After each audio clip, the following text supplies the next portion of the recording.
The story for tonight is a story that says in the Bible that it was a brother and two sisters that Jesus really loved. It was almost like he was part of their family. You see, this family lived in a town called Bethany that was just 2 miles outside of Jerusalem. And so anytime somebody came from Jericho to Jerusalem, they would pass on a road that would go by Bethany. And so Jesus would often go through Bethany when he would try to get to Jerusalem. And when he went to Bethany, he knew one of the best cooks in town. Her name was Martha. Martha would cook, and not only she could cook a meal for Jesus, you got to remember, he had 12 disciples. And most of them were teenagers or in their 20s. And so they got an appetite. Get down. And so Martha would cook up the meals, and when they would show up in Bethany, they would go to Martha, Mary, and Lazarus' house. One time, Martha was cooking and getting everything prepared, and she feels like she's got to feed an army. And then out by the table, Jesus is teaching.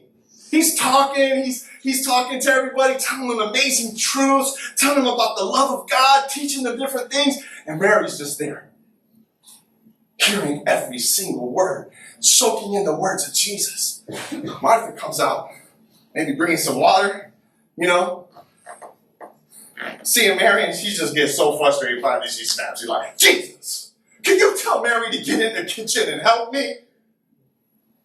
Jesus was like, Martha, Martha, you're so worried about so many things. And Mary's chosen the one thing that is required, that's important. And I won't take that from her. Martha, why don't you sit down? Rest a minute. Listen. Jesus ate at their home. He was close to this family. He had a brotherly love for Lazarus. And then they're right by Jerusalem, and things started getting heated up, where literally they attempted to kill Jesus and stone him with big stones, and they were going to stone Jesus to death. And Jesus kind of dipped and got out of there. And so Jesus took his disciples literally a 2 days journey away. And he's focusing on the 12. He's teaching them, training them. This is maybe about 6 weeks before he's going to die. And he's getting them ready for their mission for God. Because, hey, he's about to send them home from camp wilderness training.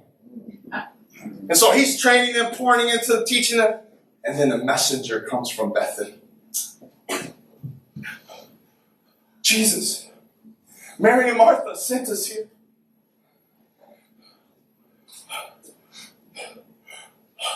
Their brother that you love, he's sick, really, really sick. They want you to come and heal him. Jesus was like, this sickness won't end in death. Right. No, it's for God's glory and that the Son of God might be glorified. So the messenger left. Jesus stayed there 2 more days in that town, talking to his disciples. And he was like, let's go to Judea. So I was like, Jesus, it's not safe to go there. Last time we were there, they almost killed you, stoned you to death. Jesus was like, man, there's 12 hours of daylight. You don't trip and fall when it's light outside. It said when it's dark and you don't have a flashlight, you trip and fall.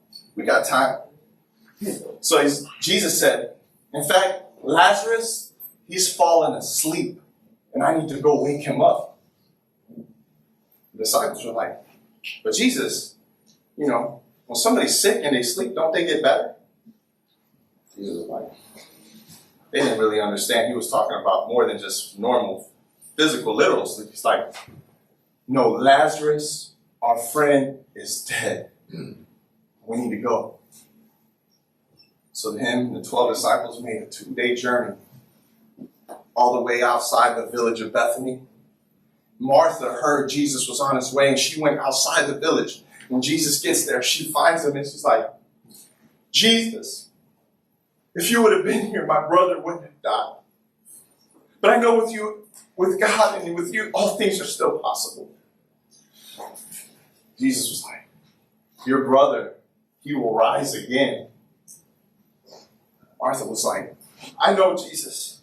On the last day, when there's the final judgment at the end of time, I know he will be risen again.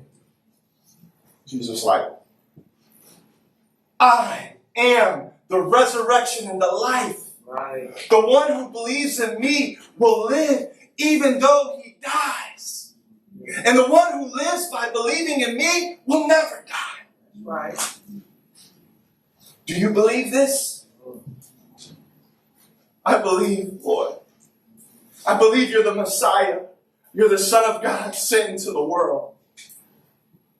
And then Jesus sent Martha to get Mary. So Mary goes into the village.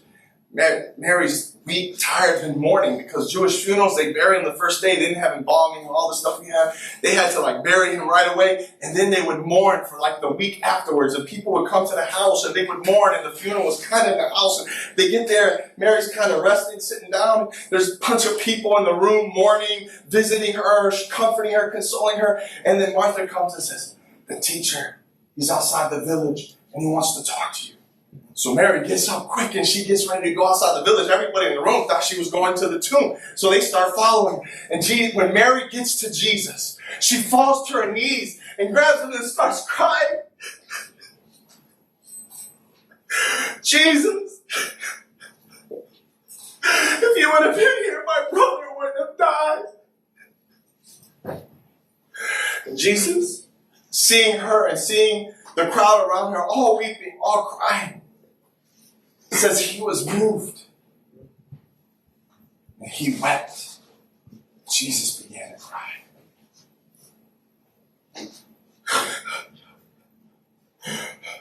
Where did you lay him to rest? Mary got up. Come and see Jesus. So they began to go to the tomb. When they get to the tomb, it says Jesus was deeply moved and touched inside, seeing everybody crying. He looks at the stone in front of the tomb and he says, move the tomb, move the stone away from the tomb. Martha, she was like, but Jesus, it's been 4 days. By now he stinks really bad. Jesus is like, didn't I tell you that he would rise again? And he prays. They actually move the stone away.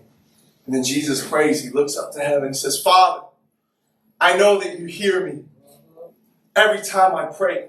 But I'm praying right now so they would know that you hear me. Right. And that they would believe. After Jesus prayed, he looked into that open tomb. And he called out really loud. He went, Lazarus, come out!